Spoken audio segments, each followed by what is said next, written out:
नमस्कार दोस्तों, crash course की अगली सीरीज में आपका स्वागत है। आज फिर से हम शुरुआत करेंगे भारत के इतिहास से कुछ और महत्वपूर्ण प्रश्नों के बारे में। तो आइए शुरू करते हैं। पहला प्रश्न है, व्यक्तिगत सत्याग्रह की शुरुआत कब हुई थी? व्यक्तिगत सत्याग्रह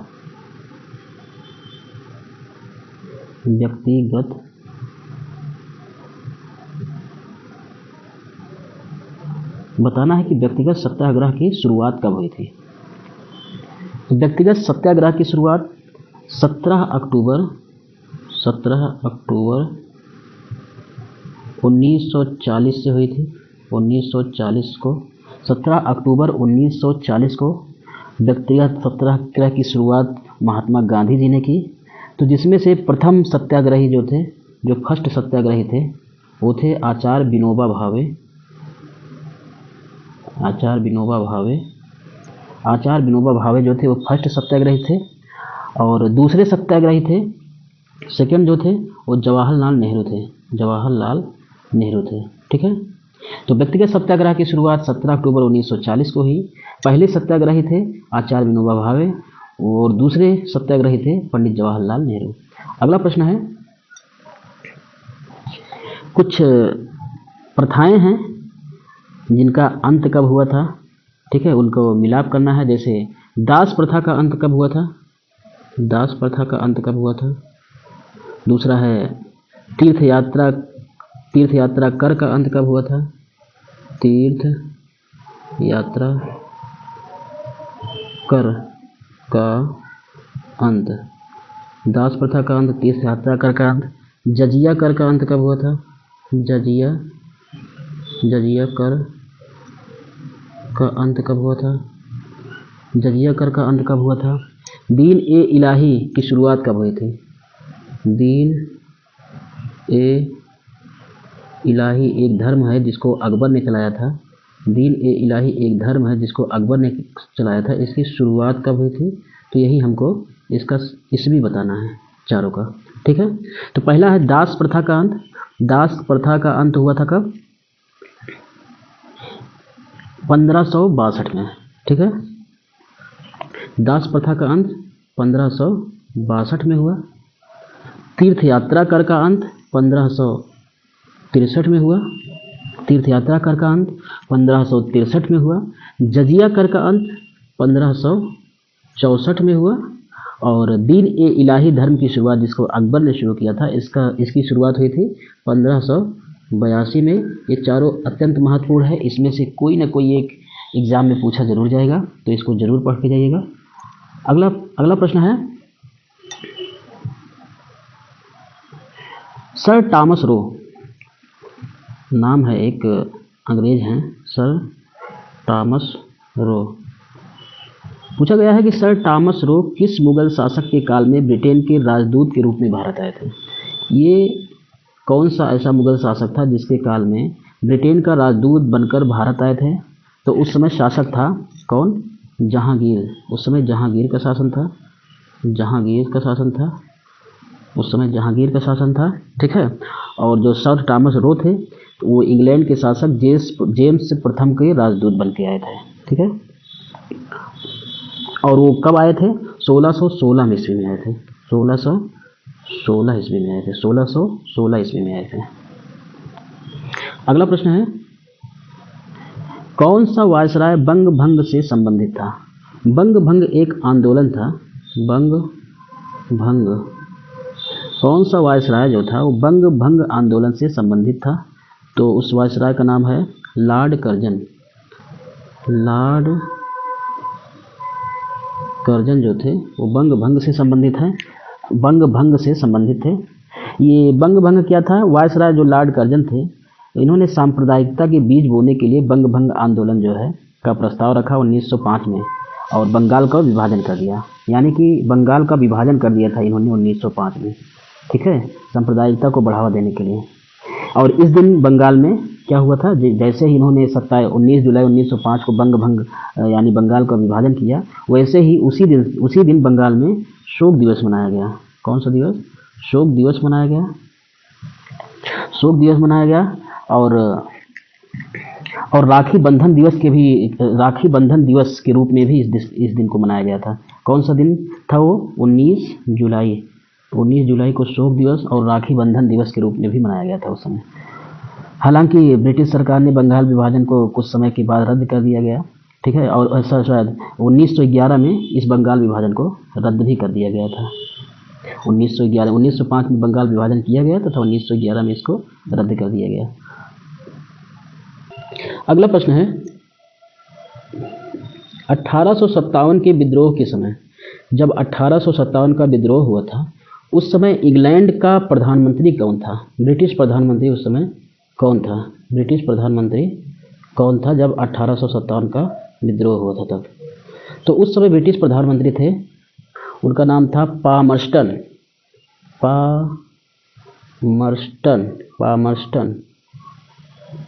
जब 1857 का विद्रोह हुआ था उस समय ब्रिटिश का प्रधानमंत्री पामर्स्टन था, ठीक है। और गवर्नर जनरल कौन था?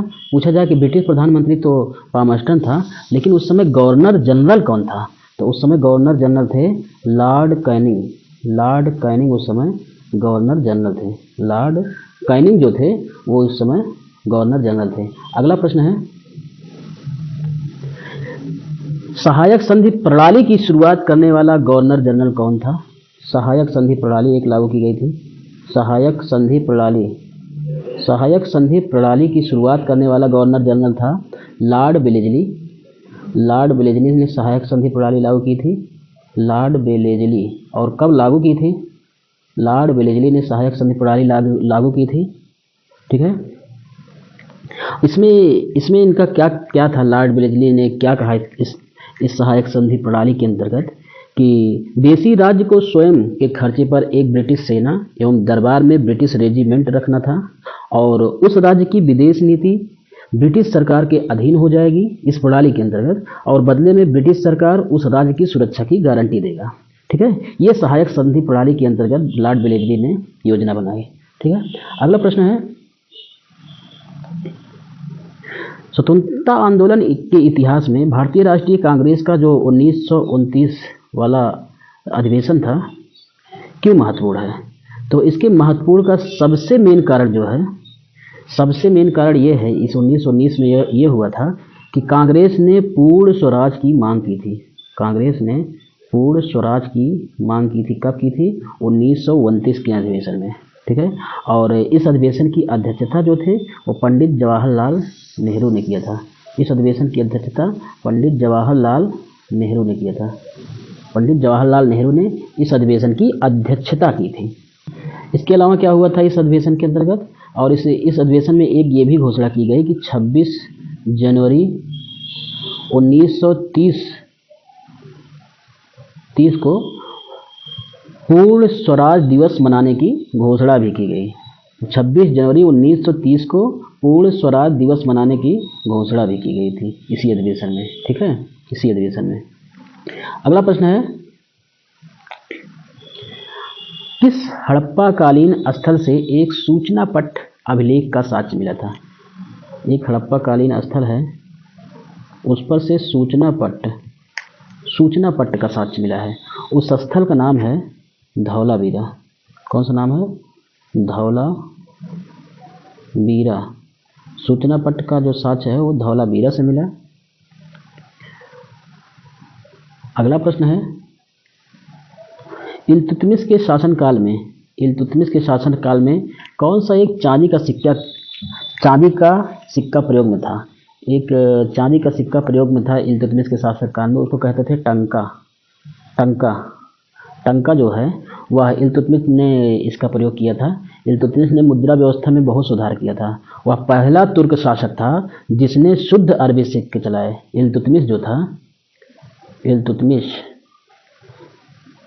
इल्तुतमिश पहला तुर्क शासक था जिसने शुद्ध अरबी सिक्के चलाए और सिक्कों पर टकसाल नाम लिखवाने की इल्तुतमिश ने सिक्कों पर टकसाल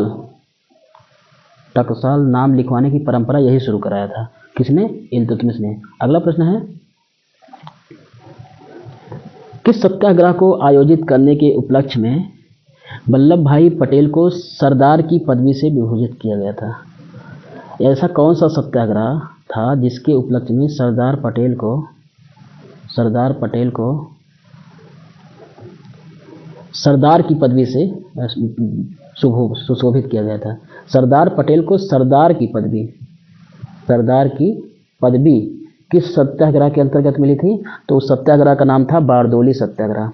सत्याग्रह का नाम था बारदोली सत्याग्रह।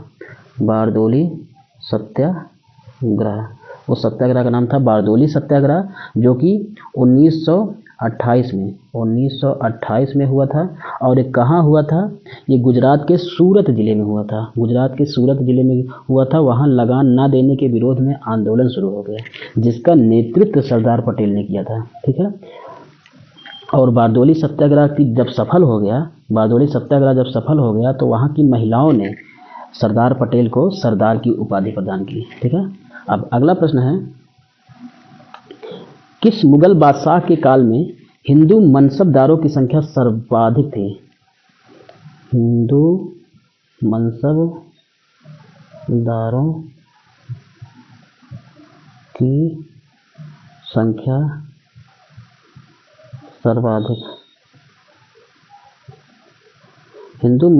की संख्या सर्वाधिक थी किस मुगल बादशाह के शासनकाल में? तो उसका नाम था औरंगजेब के शासनकाल में हिंदू मनसबदारों की संख्या सर्वाधिक थी। ठीक है। अगला प्रश्न है, दीनबंधु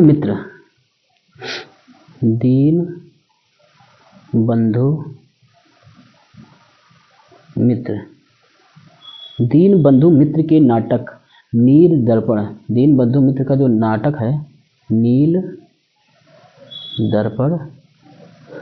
दर्पण में निम्न में से किसके ऊपर अंग्रेजों के अत्याचार का वर्णन है? जैसे नील दर्पण ये दीनबंधु मित्र का नाटक है, इसमें किसके ऊपर अंग्रेजों के अत्याचार का वर्णन किया गया है? किसके ऊपर?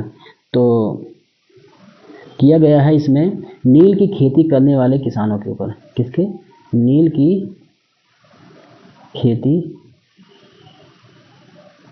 करने वालों के ऊपर जो है अंग्रेजों द्वारा किया गया अत्याचार जो है इसमें वर्णित किया गया है। ठीक है। अगला प्रश्न है, सल्तनत काल में किस भाषा को राजभाषा का दर्जा दिया गया? सल्तनत काल में किस भाषा को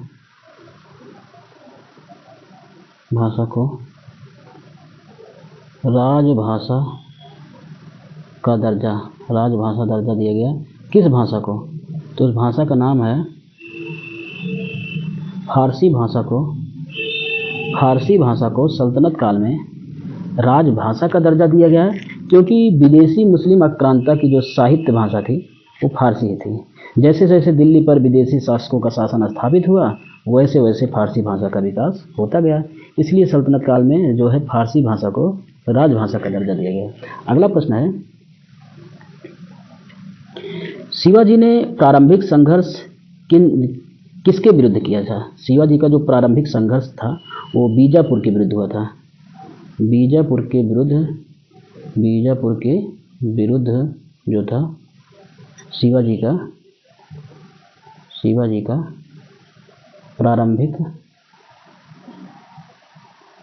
संघर्ष था। शिवाजी का प्रारंभिक संघर्ष जो था वो बीजापुर के विरुद्ध था। ठीक है। अगला प्रश्न है, किस अधिनियम में प्रांतों में द्वैत शासन की स्थापना? अब ये महत्वपूर्ण प्रश्न है। प्रांतों में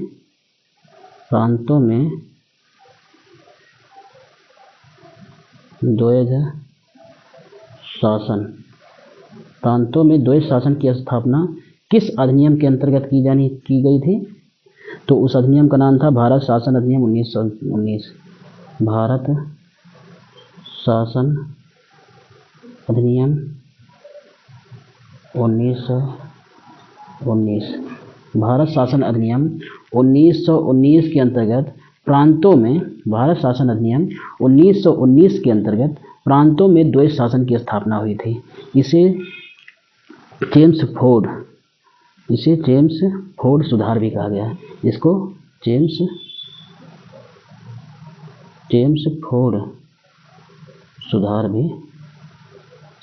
फोर्ड सुधार भी कहा गया। और इसके अंतर्गत प्रांतीय विषयों को आरक्षित एवं हस्तांतरित दो भागों में बांटा गया। क्या हुआ था इसमें, ये जो प्रांतों में द्वैत शासन लागू हुआ था, इसके अंतर्गत जो प्रांतीय विषय थे उसको दो भागों में बांटा गया। नंबर 1 था आरक्षित विषय, पहला था आरक्षित विषय, दूसरा था हस्तांतरित विषय। ठीक है, दो भागों में बांट दिया गया है। इसे ही द्वैत शासन कहा गया। अगला प्रश्न है, सम्राट अशोक का यह कथन है कि सभी मनुष्य मेरी संतान है। सम्राट अशोक का कथन है कि सभी मनुष्य मेरी संतान है।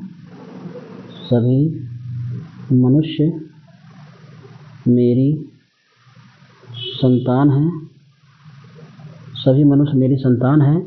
ये बताना है कि ये किस अभिलेख में ऐसा लिखा गया है। किस अभिलेख में ऐसा लिखा गया है कि सभी मनुष्य मेरी संतान है। तो लिखा गया है प्रथम पृथक शिलालेख में।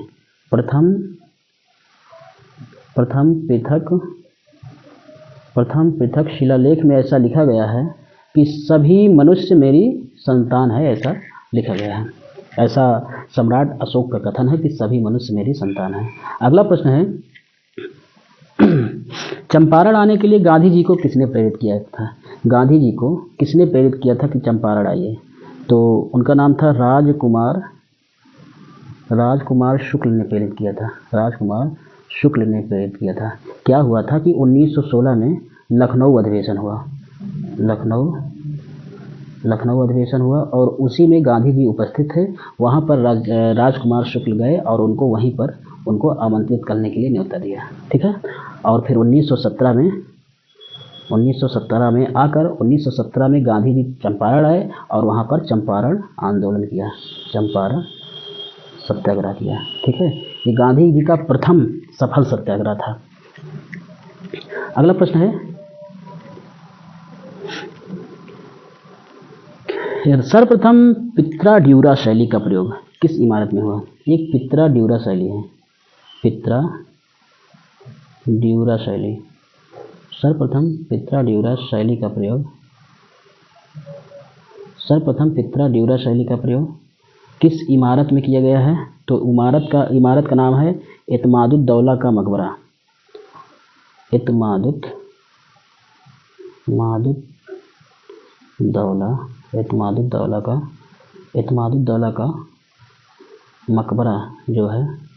एतमादुद्दौला का मकबरा जो है, इसमें सर्वप्रथम पित्रा-ड्यूरा शैली का प्रयोग किया गया है। अगला प्रश्न है, किस आंदोलन से अरोड़ा आसफ अली जुड़ी हुई है?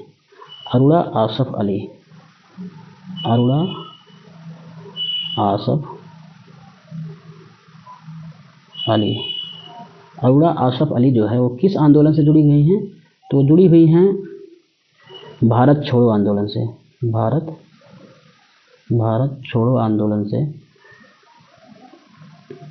भारत छोड़ो आंदोलन से अरोड़ा आसफ अली जुड़ी हुई हैं।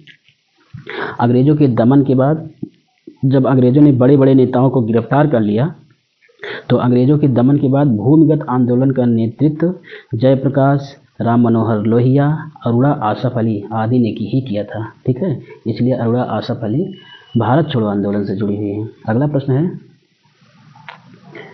निम्नलिखित में से कौन भारत छोड़ो आंदोलन से संबंधित नहीं था? मतलब इसमें कुछ ऑप्शन दिए रहेंगे और उसमें बताया जाएगा कौन इसमें से भारत छोड़ो आंदोलन से संबंधित नहीं था।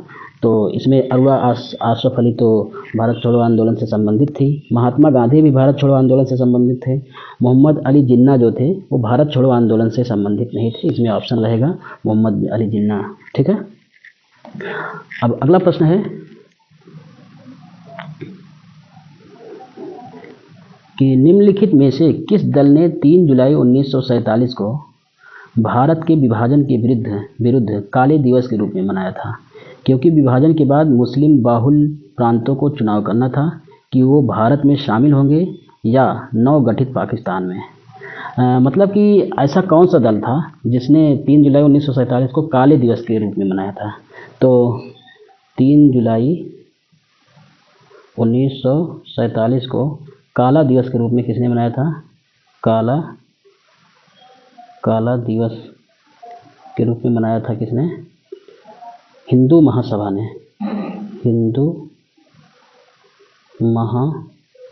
हिंदू महासभा ने मनाया था 3 जुलाई 1947 को काला दिवस के रूप में। अगला प्रश्न है, 19वीं शताब्दी में यंग बंगाल आंदोलन के प्रवर्तक थे। प्रश्न है कि 19वीं शताब्दी में यंग बंगाल आंदोलन हुआ था। यंग बंगाल आंदोलन के प्रवर्तक कौन थे? तो वो थे हेनरी विवियन डेरोजियो। हेनरी विवियन डेरोजियो यंग बंगाल आंदोलन के प्रवर्तक थे हेनरी विवियन डेरोजियो। ठीक है। इन्होंने 1809 से 1831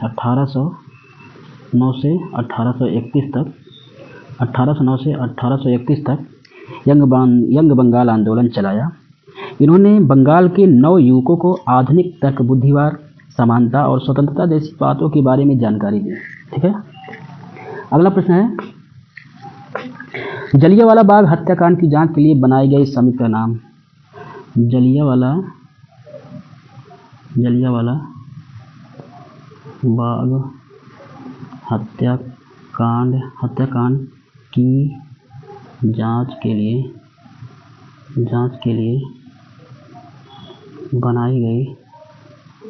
बनाई गई समिति। जलियांवाला बाग हत्याकांड की जांच के लिए बनाई गई समिति का नाम क्या है? उस समिति का नाम है हंटर कमीशन। जलियांवाला बाग हत्याकांड की जांच के लिए जो समिति बनाई गई थी उसका नाम है हंटर कमीशन। ठीक है। अगला प्रश्न है, अगर पूछे कि पुरुष सूक्त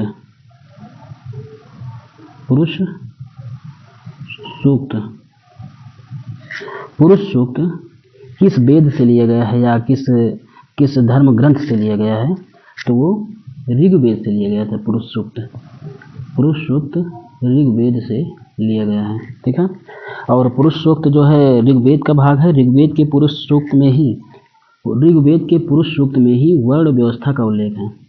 वर्ण व्यवस्था का उल्लेख जो है ऋग्वेद के पुरुष सूक्त में ही है। इसमें विराट पुरुष के मुख से, इसमें क्या बताया गया है कि विराट पुरुष के मुख से ब्राह्मण, भुजा से क्षत्रिय, जांघ से वैश्य और पैरों से शूद्र की उत्पत्ति मानी जाती है। ऐसा ऋग्वेद के पुरुष सूक्त में बताया गया है। ठीक है।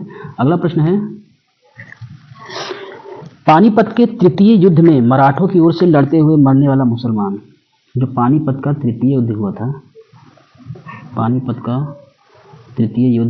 था उसमें पहली बात तो हुआ कब था? तो पानीपत का तृतीय युद्ध 1761 में हुआ था। और किनके बीच में हुआ था? तो ये मराठा जो सम्राट थे सदाशिव भाऊ और अफगान शासक था अहमद शाह अब्दाली। सदाशिव का एंटी था अहमद शाह अब्दाली। ठीक है। अब इसमें बताना यह है कि मराठों की ओर से एक मुसलमान लड़ा था, उसका नाम क्या था? उसका नाम था इब्राहिम खान गारदी। उसका नाम था इब्राहिम खान गारदी उसका नाम था, जो मराठों की ओर से लड़ा था। ठीक। अगला प्रश्न है, भारतीय राष्ट्रीय कांग्रेस एवं मुस्लिम लीग, इंडियन नेशनल कांग्रेस और मुस्लिम लीग, भारतीय राष्ट्रीय कांग्रेस और मुस्लिम लीग के बीच एक समझौता हुआ था। एक समझौता हुआ जिसको बोलते हैं लखनऊ समझौता। लखनऊ समझौता, लखनऊ समझौता जो कि 1916 में हुआ था, 1916 में हुआ था, ठीक है। और इसमें फिर से क्या हुआ कि इसमें कांग्रेस द्वारा मुसलमानों के लिए पृथक निर्वाचन मंडल की मांग को स्वीकार कर लिया है। जो 1909 में मार्ले मिंटो सुधार हुआ था, उसके अंतर्गत मुसलमानों के लिए पृथक निर्वाचन को उसमें पेश किया गया था, जिसको पहले कांग्रेस की समिति, उसको कांग्रेस कमेटी उसको नहीं मान रही थी। लेकिन 1916 में जब लखनऊ समझौता हुआ तो उसके अंतर्गत कांग्रेस ने ये पृथक निर्वाचन की मांग को स्वीकार कर लिया गया। और इस आईएनसी मतलब भारतीय राष्ट्रीय कांग्रेस की जो अध्यक्षता थी इस अधिवेशन की, वो अंबिका चरण मजूमदार ने की थी। किसने की थी? अंबिका चरण मजूमदार ने इस अधिवेशन की अध्यक्षता की थी, ठीक है। अगला प्रश्न है, मुस्लिम लीग के किस अधिवेशन में मोहम्मद अली जिन्ना ने 2 राष्ट्रों के सिद्धांत को प्रतिपादित किया है? मोहम्मद अली जिन्ना ने 2 राष्ट्र सिद्धांत किस अधिवेशन में दिया, या 2 नेशन थ्योरी किस अधिवेशन में दिया? तो अधिवेशन था 1940 का अधिवेशन था, मुस्लिम लीग का अधिवेशन था और लाहौर में हुआ था। 1940 का अधिवेशन था और लाहौर में हुआ था। उसमें मोहम्मद अली जिन्ना ने द्विराष्ट्र सिद्धांत की मान्यता दी, ठीक है। अगला प्रश्न है, इसमें था कुछ प्रस्ताव हैं और उनको लागू कौन किया था, ठीक है, उसको बताना है। जैसे अगस्त प्रस्ताव है, अगस्त प्रस्ताव को कौन लागू किया था? मॉन्टेग्यू ने लागू किया था। मॉन्टेग्यू ने अगस्त प्रस्ताव को लागू किया था और वो भी 1917 में ये लागू हुआ था। सॉरी, ये प्रस्ताव नहीं है, ये अगस्त घोषणा है। अगस्त घोषणा, इसको करेक्ट कर लीजिएगा। अगस्त घोषणा है। अगस्त घोषणा को 1917 में मॉन्टेग्यू ने लागू किया था। और दूसरा है अगस्त प्रस्ताव, इसी में अगस्त प्रस्ताव भी है। अगस्त प्रस्ताव को लिन लिथगो ने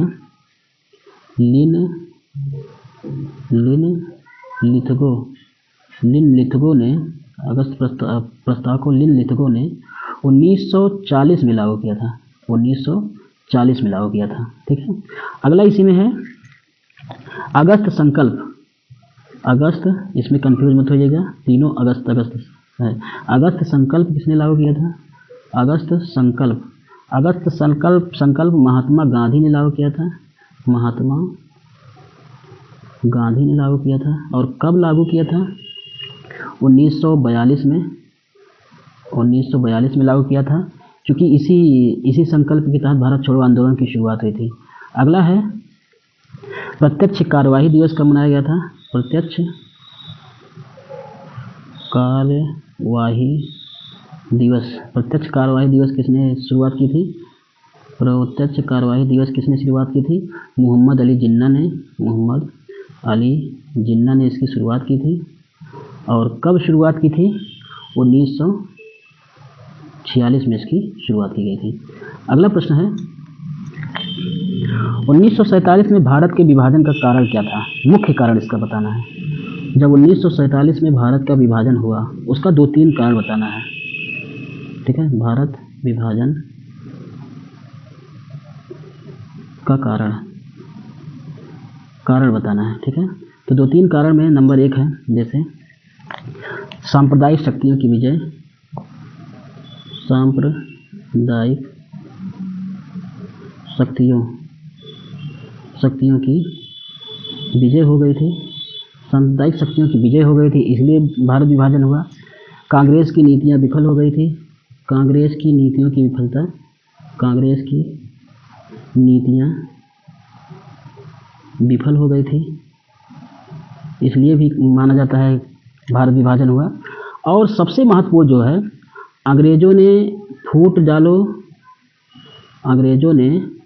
फूट डालो राज करो की नीति अपनाई। फूट डालो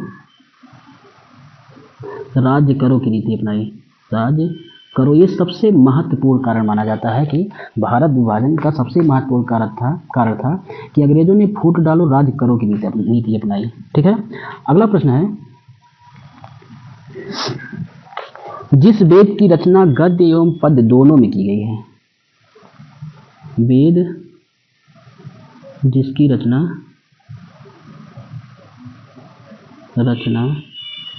गद्य एवं पद्य दोनों में की गई है, वो कौन सा वेद है? तो उस वेद का नाम है यजुर्वेद। यजुर्वेद की रचना गद्य एवं पद्य दोनों में की गई है। ठीक है, और इसमें इसके दो भाग हैं। यजुर्वेद के दो भाग हैं, एक है शुक्ल यजुर्वेद और दूसरा है कृष्ण यजुर्वेद। ठीक है, और शुक्ल यजुर्वेद जो है वो केवल पद्य में है, शुक्ल यजुर्वेद केवल पद्य में है, जबकि कृष्ण यजुर्वेद ये गद्य एवं पद्य दोनों में है, ठीक है, गद्य पद्य दोनों में है कृष्ण यजुर्वेद। अगला प्रश्न है,